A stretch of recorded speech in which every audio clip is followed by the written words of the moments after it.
ایک دفعہ درود بھیجنے پر اللہ کی طرف سے 4 نعمتیں نازل ہوتی ہیں۔ ایک دن آپ نے بڑا لمبا سجدہ کیا، اتنا لمبا سجدہ کیا کہ ہم پریشان ہو گئے کہ کوئی مسئلہ نہ بن گیا ہو۔ تو جب آپ نے سر اٹھایا تو انہوں نے پوچھا یا رسول اللہ آپ نے اتنا لمبا سجدہ کیا؟ فرمایا میرے پاس جبریل آئے تھے۔ شیخ مفتی عبداللطیف اسلامک اسکالر۔ رسول اللہ صلی اللہ علیہ وسلم سے محبت کے تقاضوں میں سے جہاں آپ پر ایمان لانا، آپ سے محبت کرنا، آپ کی پیروی کرنا، آپ کا دفاع کرنا ہے، اسی طرح رسول اللہ صلی اللہ علیہ وسلم کی محبت کے تقاضوں میں سے ایک تقاضا یہ ہے کہ کثرت سے آپ پر درود پڑھا جائے۔ امت میں افراط و تفریط ہے۔ کچھ وہ لوگ ہیں جنہوں نے اپنی طرف سے اسلام میں اضافے کر رکھے ہیں، اسلام کی تعلیمات کو ناکافی سمجھ کر اپنی طرف سے طرح طرح کے درود بنا رکھے ہیں۔ وہ درود تاج ہو، وہ درود تنجینہ ہو۔ اسلام مکمل ہو گیا ہے، اور مکمل اسلام میں محمد کریم صلی اللہ علیہ وسلم سے درود و سلام کے طریقے موجود ہیں۔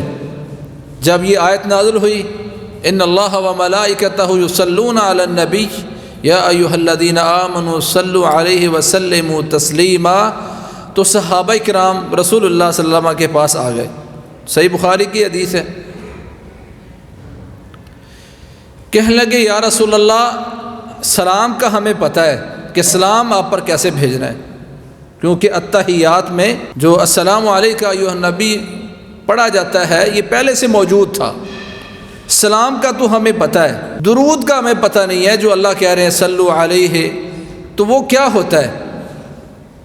تو محمد کریم صلی اللہ علیہ وسلم نے صحابہ کو درود سکھایا، جس کو ہم درود ابراہیمی کہتے ہیں، جو اللہ کی طرف سے محمد کریم صلی اللہ علیہ وسلم درود سکھا گئے۔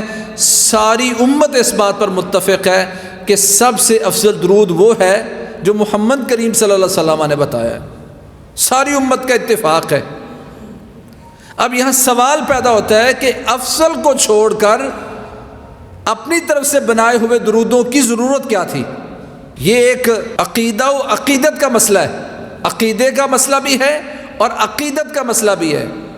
جب دین مکمل ہو گیا ہے اور اس مکمل دین میں صلو علیہ وسلموا تسلیما کی تفسیر خود محمد کریم صلی اللہ علیہ وسلم نے کی ہے اور ساری کتابوں میں موجود ہے، تو اب کسی کو حق نہیں تھا کہ اس مکمل دین میں اپنی طرف سے کمی بیشی کرے۔ کچھ تو وہ ہیں جنہوں نے اپنی طرف سے درود مقرر کر رکھے، اس کے اوقات مقرر کر رکھے، درود پڑھنے کے اوقات بھی ہیں، انشاءاللہ میں ذکر کروں گا، اور وہ بھی محمد کریم صلی اللہ علیہ وسلم نے بیان کیے ہیں۔ کچھ وہ لوگ ہیں جو درود تو پڑھتے ہیں مرضی کا، جب جی چاہا، ان کے ہاں کوئی اس کی اہمیت نہیں ہے، روٹین نہیں ہے، اور اس مسجد میں جمعے کے خطبے میں سب سے زیادہ بخیل بندہ موجود ہے، بس مجھے دیکھنا چاہیے کہ میرا شمار ان میں ہے کہ نہیں۔ رسول اللہ صلی اللہ علیہ وسلم نے پوچھا تھا ایک دن صحابہ کو، الا اخبرکم بابخل الناس، صحابہ کیا تمہیں میں دنیا کا جو سب سے بخیل، سب سے کنجوس انسان ہے، بخیل انسان ہے، اس کے بارے میں خبر نہ دوں؟ صحابہ نے کہا کیوں نہیں یا رسول اللہ، بتائیں کون ہے دنیا کا سب سے بڑا بخیل؟ فرمایا من ذکرت عنده فلم يصلی علی فذلک ابخل الناس، دنیا میں سب سے بڑا بخیل وہ ہے جس کے سامنے میرا ذکر ہو اور وہ مجھ پر درود نہ پڑے۔ خطبہ جمعہ میں کثرت سے رسول اللہ صلی اللہ علیہ وسلم کا نام آتا ہے، اور یہاں گونگے بہرے بیٹھے ہوتے ہیں جو دنیا کے سب سے بڑے بخیل ہیں، اور ان کو احساس بھی نہیں ہے۔ میں دنیا کا سب سے بڑا بخیل ہوں جب میرے سامنے محمد کریم صلی اللہ علیہ وسلم کا نام لیا جائے اور میں درود نہ پڑھوں، اور آپ بھی ہو سکتے ہیں اور میرے بچے بھی ہو سکتے ہیں۔ نعتیں نظمیں سنتے ہیں، اذانیں سنتے ہیں، واللہ اتنا ذکر ہوتا ہے محمد کریم صلی اللہ علیہ وسلم کا، پر امت آج اپنے نبی کی محبت کے تقاضوں کو پورا نہیں کرتی۔ جو جتنی محبت کرتا ہے پھر بھی وہ بخیل ہے، بلکہ دنیا میں سب سے بڑا بخیل ہے۔ اور یہ احساس اس وقت ہم نے امت کو دیا نہیں ہے، یہ شعور اس وقت ہمارے گھروں میں، عزیزوں میں موجود نہیں ہے۔ کسی باپ نے کبھی بچے کو ٹوکا ہو، تو بھائی کیا کر رہا ہے؟ ادھر اذان ہو رہی ہے اور اذان کہنے والے نے کہا ہے اشہد ان محمدن، تو کوئی نہیں کہتا صلی اللہ علیہ وسلم۔ کوئی اذان کے بعد نہ اذان کا جواب دیا جاتا ہے اور نہ درود پڑھا جاتا ہے۔ محدثین نے اس پر لکھا ہے باقاعدہ کہ اگر رسول اللہ صلی اللہ علیہ وسلم کا نام نماز کے اندر بھی آ جائے، مثلا آیت پڑھی جائے محمد الرسول اللہ، تو نماز کے اندر صلی اللہ علیہ وسلم تو کوئی نہیں کہے گا۔ تو اتحیات میں درود اسی لیے رکھا گیا ہے کہ اگر نماز میں یا باہر اذان کو دے رہا اور آپ نماز پڑھ رہے ہیں، اس کے اندر آپ جواب نہیں دے پاتے، تو اتحیات میں درود اسی لیے رکھا گیا ہے تاکہ رسول اللہ صلی اللہ علیہ وسلم کا ذکر ہوا تھا اور آپ درود نہیں پڑھ سکے تو آخر میں پڑھ سکیں۔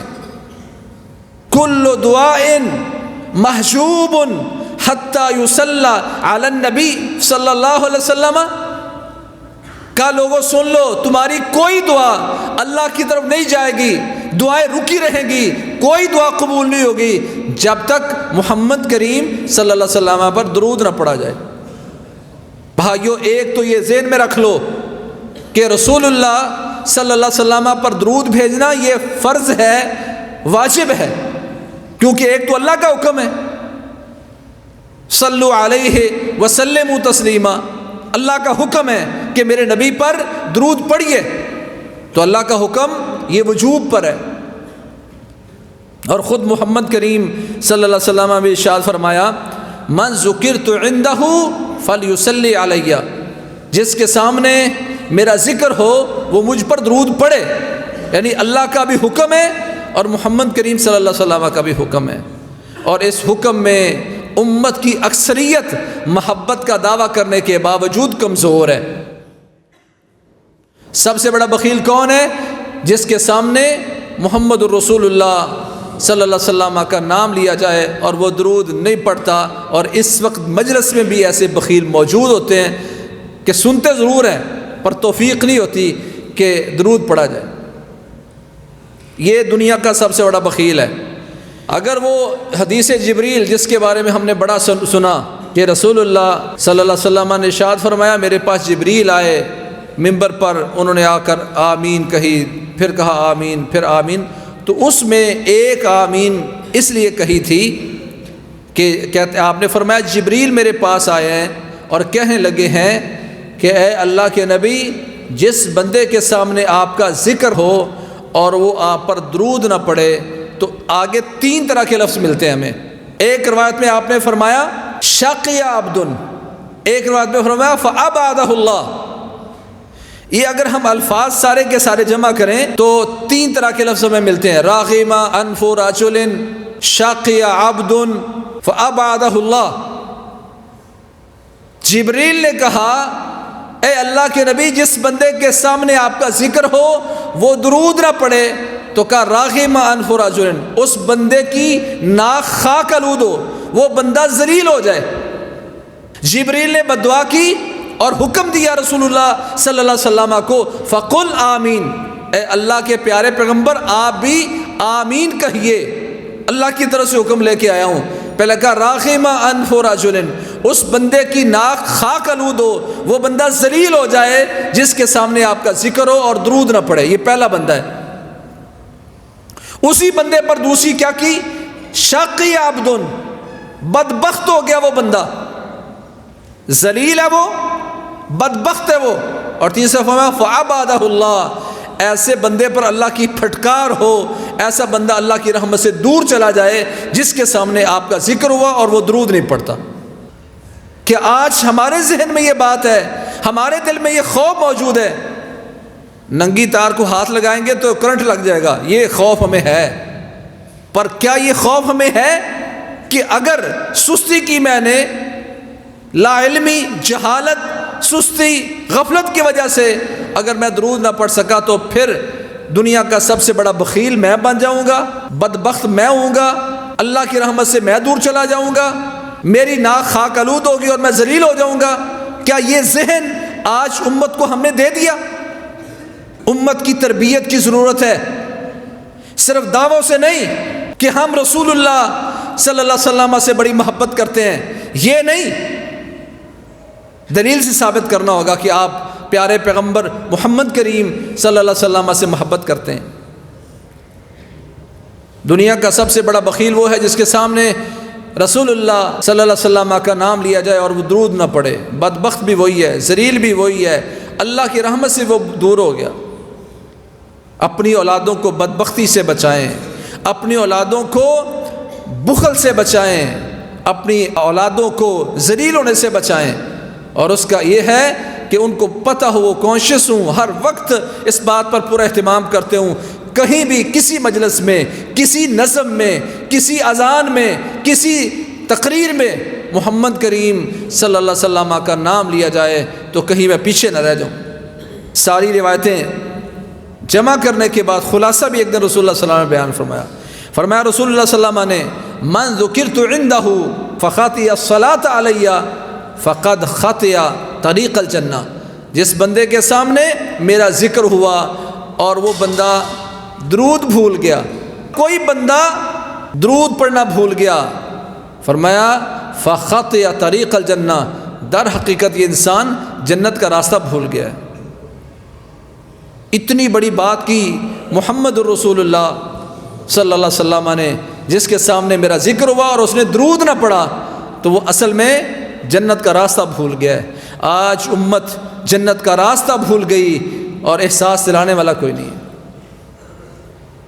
ما جلس قوم مجلسا لم يذكروا الله فيه ولم يصلوا على نبيهم الا قاموا مثل جيفة حمار وكان عليهم حسرة، جو لوگ کسی مجلس میں بیٹھیں گے، دوستوں کے ساتھ گپ شپ لگائیں گے، وہاں اللہ کا ذکر نہیں کریں گے اور مجھ پر درود نہیں پڑھیں گے۔ یہ دلیل اس بات کی کہ ہر مجلس کا تقاضا یہ ہے وہاں اللہ کا ذکر بھی ہو اور رسول اللہ صلی اللہ علیہ وسلم پر درود بھی پڑھا جائے۔ کہا بغیر ذکر کے، بغیر درود کے اگر یہ مجلس برخاست کر کے اٹھ گئے، فرمایا رسول اللہ صلی اللہ علیہ وسلم نے تو یہ جب اٹھیں گے الا قاموا مثل جیفۃ حمار، جب اٹھ کے جائیں گے تو سارے ایسے ہوں گے جس طرح کہ یہ بدبودار مردار گدھے ہیں۔ وکان علیہم حسرہ، اور قیامت کا دن ہوگا تو ان کی یہ مجلس ان پر حسرت و ندامت بن جائے گی، شرمندگی بن جائے گی، جس میں رسول اللہ صلی اللہ علیہ وسلم پر درود نہیں پڑھا گیا۔ بچوں کے ساتھ آپ مجلس کر رہے ہیں، فیملی کے ساتھ آپ کی گیٹ ٹوگیدر ہے، اگر وہاں درود بھول گئے، اللہ کا ذکر بھول گئے تو دیکھ لو کیا بھول رہے ہو۔ رسول اللہ صلی اللہ علیہ وسلم کا ذکر ہو، درود نہ پڑھا جائے، یہ دنیا کا سب سے بڑا بخیل ہے، بدبخت ہے، ذلیل ہے، اللہ کی رحمت سے دور ہے، جنت کا راستہ بھول گیا ہے، اور یہ بدبودار مردار گدھوں کی طرح اٹھ کے جا رہے ہیں۔ اور جو اہتمام کرتا ہے کہ جب رسول اللہ صلی اللہ علیہ وسلم پر درود پڑھتا ہے تو اس کے ذہن میں خاکہ ہو کہ ایک ایسی اللہ کی طرف سے حکم دی گئی عبادت ہے جس پر اللہ نے بے شمار نعمتیں دی ہیں۔ رسول اللہ صلی اللہ علیہ وسلم نے ارشاد فرمایا من صلی علیہ مرۃ صلی اللہ بہا عشرا، جو مجھ پر ایک دفعہ درود بھیجتا ہے اللہ کریم اس پر 10 رحمتیں بھیجتے ہیں۔ شاید امت کو رب کی رحمتوں کی ضرورت نہیں ہے، ایک دفعہ درود بھیجو گے 10 رحمتیں نازل ہوں گی، بڑھاتے جاؤ گے اللہ کی طرف سے فضائل بڑھتے جائیں گے۔ اسی لیے رسول اللہ صلی اللہ علیہ وسلم نے ارشاد فرمایا من صلی علیہ من امتی صلاۃ مخلصا من قلبہ صلی اللہ علیہ بہا عشرا، جو بندہ دل کے اخلاص کے ساتھ، محبت کے ساتھ مجھ پر ایک دفعہ درود بھیجتا ہے، اللہ پہلا احسان یہ کرتے ہیں اللہ کریم اس پر 10 رحمتیں نازل فرماتے ہیں، دوسرا احسان یہ کرتے ہیں اللہ اس کے 10 درجے بلند کر دیتے ہیں، تیسرا احسان یہ اس پر کرتے ہیں کہ اللہ کریم اس کے 10 گناہ مٹا دیتے ہیں، اور چوتھا اللہ اس پر یہ احسان کرتے ہیں کہ اس کی 10 نیکیاں لکھوا دیتے ہیں۔ ایک دفعہ درود بھیجنے پر اللہ کی طرف سے 4 نعمتیں نازل ہوتی ہیں. 10 مرتبہ رحمت نازل ہوئی، 1 2 3 4، یہ رحمتوں کی محتاج امت 10 مرتبہ اللہ کریم اس پر رحمتیں بھیجتے ہیں. 10 درجے بلند ہو گئے، 10 نیکیاں لکھ دی گئیں، 10 گناہ مٹا دیے گئے. کہ آج ہم اپنے بھائیوں میں، عزیزوں میں یہ درود کی اہمیت ان کے دلوں میں جاں گزی کر سکے. کتنا وقت لگتا ہے اگر ہم صبح 10 مرتبہ درود پڑھیں اور شام کے وقت 10 مرتبہ درود پڑھیں، کتنا وقت لگتا ہے؟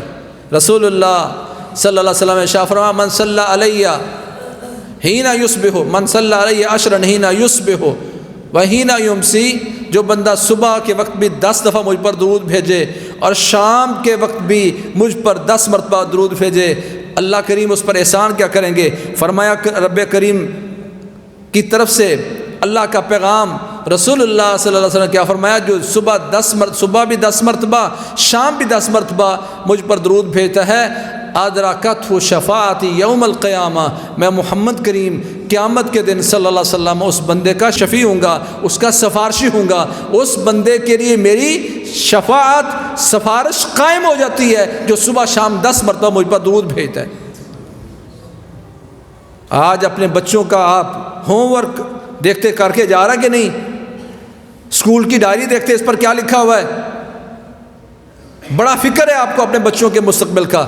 کیا اس بچے کے مستقبل کا یہ بھی آپ کو فکر ہے کہ بیٹا صبح 10 مرتبہ آپ نے درود پڑھا، شام کو 10 مرتبہ پڑھ لیا؟ صبح شام 10 مرتبہ درود پڑھنے سے رسول اللہ صلی اللہ علیہ وسلم نے ضمانت دی، ادرکتہ شفاعتی یوم القیامہ، قیامت کا دن ہوگا، لوگ سفارشی ڈھونڈ رہے ہوں گے، اس درود پڑھنے والے بندے کا سفارشی میں خود ہوں گا. اور قیامت کا دن میرے قریب کون ہوگا؟ جو مجھ پر کثرت سے درود بھیجے گا. اسی طرح جمعے کے دن رسول اللہ صلی اللہ علیہ وسلم بالخصوص حکم دیا امت کو، اکثروا علیہ الصلاۃ یوم الجمعۃ ولیلۃ الجمعہ، جمعے کی رات اور جمعے کے دن کثرت سے مجھ پر درود بھیجا کرو. ویسے بھی آپ سارا دن کرتے ہوں گے، دن رات پیارے پیغمبر محمد کریم صلی اللہ علیہ وسلم پر درود کا اہتمام کرتے ہوں گے، پر کہا جمعے والے دن بالخصوص.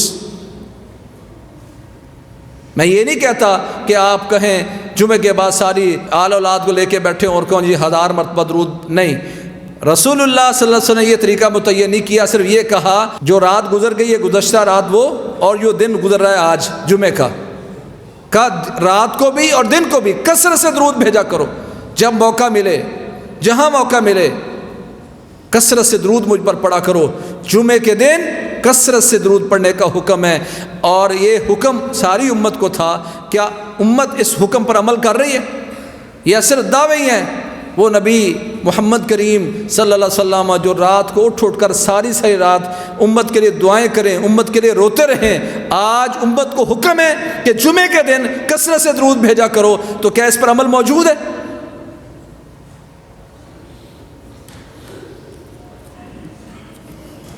فرمایا لوگوں کثرت سے مجھ پر درود بھیجا کرو، تمہارا یہ درود مجھ پر پیش کیا جاتا ہے. اور پیش کرنے کی کیفیت بھی بتائی. تو بلغ الملائکہ، اللہ نے فرشتے متعین کر رکھے ہیں جو تمہارا یہ درود مجھ تک پہنچاتے ہیں. درود پہنچنے کی کیفیت اللہ بہتر جانتا ہے، عالم برزخ کا مسئلہ ہے. ہمیں حکم ہے کثرت سے درود پڑھنے کا.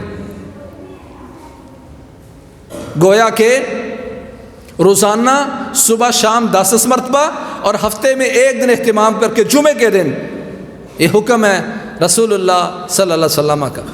حضرت ابو طلحہ انصاری رضی اللہ عنہ فرماتے ہیں ایک دن پیارے پیغمبر ہمارے سامنے تشریف لائے، اتنے خوش تھے کہ بیان نہیں کیا جا سکتا. ہم نے کہا یا رسول اللہ آپ بہت خوش ہیں، اس خوشی کی وجہ کیا ہے؟ تو فرمایا اتانی الملک، میرے پاس ابھی فرشتہ آیا ہے. کچھ روایتوں میں جبریل کے الفاظ بھی ہیں. میرے پاس فرشتہ آیا ہے، فقال یا محمد ان ربک یقول اما یرضیک انہ لا یصلی علیک احد الا صلی اللہ علیہ عشرا ولا یسلم علیک احد الا سلم علیہ عشرا. کہا اللہ کی طرف سے پیغام لے کے آیا ہوں، میرے رب نے آپ کے نام پیغام بھیجا ہے کہ اے میرے پیارے پیغمبر، کیا آپ کو ہم راضی نہ کر دیں، کیا آپ کو ہم خوش نہ کر دیں؟ عبد الرحمن بن عوف رضی اللہ عنہ کی ایک روایت یہ بھی ہے کہ ایک دن آپ نے بڑا لمبا سجدہ کیا، اتنا لمبا سجدہ کیا کہ ہم پریشان ہو گئے کہ کوئی مسئلہ نہ بن گیا ہو۔ تو جب آپ نے سر اٹھایا تو انہوں نے پوچھا یا رسول اللہ آپ نے اتنا لمبا سجدہ کیا؟ فرمایا میرے پاس جبریل آئے تھے، انہوں نے آ کے کہا کہ آپ کا رب آپ کو یہ پیغام دے رہا ہے کہ اے میرے نبی، کہ ہم آپ کو راضی نہ کر دیں، خوش نہ کر دیں کہ جو بندہ بھی آپ پر ایک مرتبہ درود بھیجے میں اس بندے پر 10 رحمتیں نازل فرماؤں گا، جو ایک مرتبہ سلام بھیجے میں 10 مرتبہ اس پر سلامتی نازل کروں گا۔ میں اس بات پر راضی ہوں، میں اس بات پر سجدہ شکر کر رہا ہوں، میں اس بات پر خوش ہوں کہ جو مجھ پر ایک مرتبہ درود بھیجے اللہ کریم اس پر 10 رحمتیں نازل کرتا ہے۔ حضرت ابی بن کعب رضی اللہ عنہ تشریف لے آئے، کہنے لگے یا رسول اللہ انی اکثر الصلاۃ علیک، پیارے پیغمبر بڑی محبت کرتا ہوں آپ سے اور آپ پر نا بڑا کثرت سے درود بھیجتا رہتا ہوں۔ پھر کہنے لگے فکم اجر لک من صلاتی، وہ جو میں درود بھیجتا ہوں، دعا بھیجتا ہوں، درود اس میں میں کتنا حصہ آپ کے لیے مقرر کر دوں؟ اصل میں سوال ان کا یہ تھا کہ جب میں دعا کرتا ہوں نا، دعا کرنے بیٹھتا ہوں اپنے لیے، جب اللہ سے دعا کرتا ہوں تو اس مثلا 10 منٹ دعا کرتا ہوں تو اس میں سے میں طے کر لیتا ہوں میں آپ پر چوتھا حصہ درود بھیجتا ہوں۔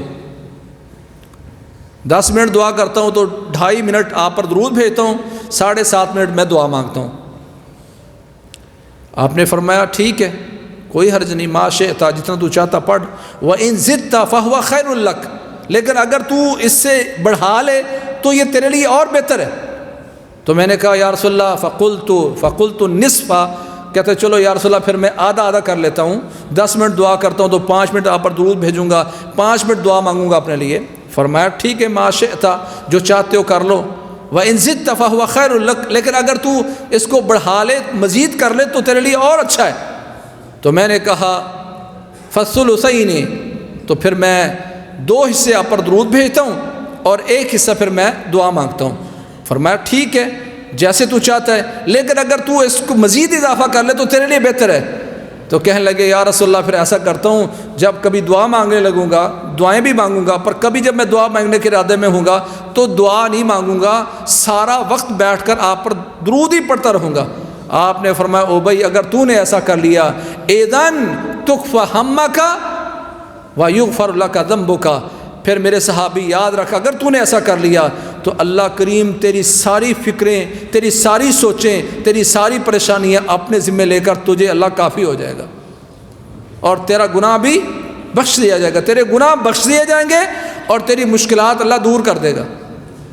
آج امت میں کون ہے جو پریشانی میں نہیں ہے؟ اور سنن ترمذی کی یہ روایت میرے سامنے ہو کہ میری پریشانی، ہم کہتے ہیں کسی بھی کوئی بھی فکر آپ کو لاحق ہو جائے، ہم کا لفظی معنی ہے فکر، کوئی بھی آپ کو فکر لگی ہوئی ہے۔ اور ایک روایت میں فرمایا یکفیک اللہ ما اہمک من امر دنیاک و آخرتک، اگر تو نے ایسا کر لیا تو ہر وہ چیز جو تجھے پریشان کر رہی ہے دنیا کے مسئلے میں، آخرت کے مسئلے میں، نیکی نہیں ہو رہی، قرآن نہیں پڑھا جا رہا، دعا نہیں مانگی جا رہی، دنیا یا آخرت کا کوئی معاملہ بھی تمہیں پریشان کر رہا ہے، اللہ کریم اس پریشانی کو دور فرما کر تجھے کافی ہو جائیں گے۔ ایسے نہیں فرما دیا جو درود پڑھنا بھول گیا وہ جنت کا راستہ بھول گیا۔ تو صبح شام کے اذکار میں 10 مرتبہ درود پڑھنا، جہاں رسول اللہ صلی اللہ علیہ وسلم کا ذکر ہو وہاں درود پڑھنا، نیکیوں کی امید رکھنا، رحمتوں کی امید رکھنا، گناہوں کے مٹنے کا یقین رکھنا اور اللہ کی طرف سے نازل ہونے والی رحمتیں، درجات کی بلندی اس کا یقین رکھنا۔ کل صلاۃ وفی کل دعاء محجوب حتی یصلی علی النبی، تمہاری دعا اللہ تک نہیں پہنچے گی جب تک پیارے پیغمبر پر درود نہ بھیجا جائے۔ اس میں میری ایک گزارش ہے، ہم کہتے ہیں درود پڑھو پر مسنون پڑھو۔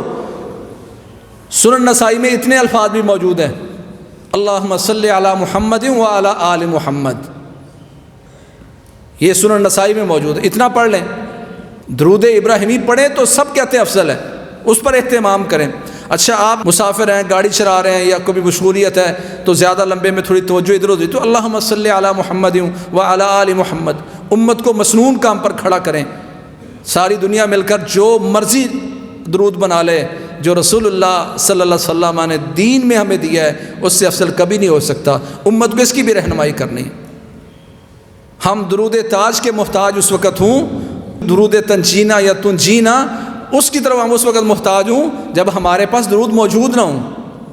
تو محترم بھائیو، خلاصہ کلام یہ ہے، جو رسول اللہ صلی اللہ علیہ وسلم کے ذکر کے وقت جہاں آپ کا نام لیا جائے، جہاں آپ کا ذکر اور درود نہ پڑے، وہ دنیا کا سب سے بڑا بخیل ہے، وہ دنیا کا بدبخت ہے، وہ بندہ ذلیل ہے، وہ بندہ اللہ کی رحمت سے دور ہو گیا، وہ بندہ جنت کا راستہ بھول گیا، وہ اٹھنے والے مردار گدھے ہیں. اور جو درود پڑھتے ہیں اللہ ان پر رحمتیں نازل کرتا ہے، درجات بلند کرتا ہے، اللہ کریم ان کی نیکیاں بڑھا دیتا ہے اور اللہ تعالیٰ ان کے گناہ مٹا دیتا ہے. فکریں اس سے دور ہوتی ہیں، گناہ اس سے ختم ہوتے ہیں. جمعے کے دن بالخصوص کثرت سے اس کا اہتمام کرنا چاہیے. ہمیں اپنا کچھ نہ کچھ وقت جمعے کے دن اس درود کے لیے بھی نکالنا چاہیے جو آپ ترغیب دلا کے گئے ہیں. یہ محمد کریم صلی اللہ علیہ وسلم کی محبت کے تقاضوں میں سے ایک بڑا تقاضا ہے کہ آپ پر کثرت سے درود بھیجا جائے. اللہ کریم ہمیں صرف دعووں والے مسلمان نہیں بلکہ دلیل سے ثابت کریں کہ ہم سے بڑھ کر کوئی محمد کریم صلی اللہ علیہ وسلم سے محبت کرنے والا نہیں ہے. اللہم صلی علی محمد وعلی آل محمد فاقول قولی ھذا واستغفر لی ولکم سبحانک اللہم وبحمدک اشہد ان لا الہ الا انت. خیر کی بات آگے شیئر کیجیے اور اپنے لیے صدقہ جاریہ بنائیے.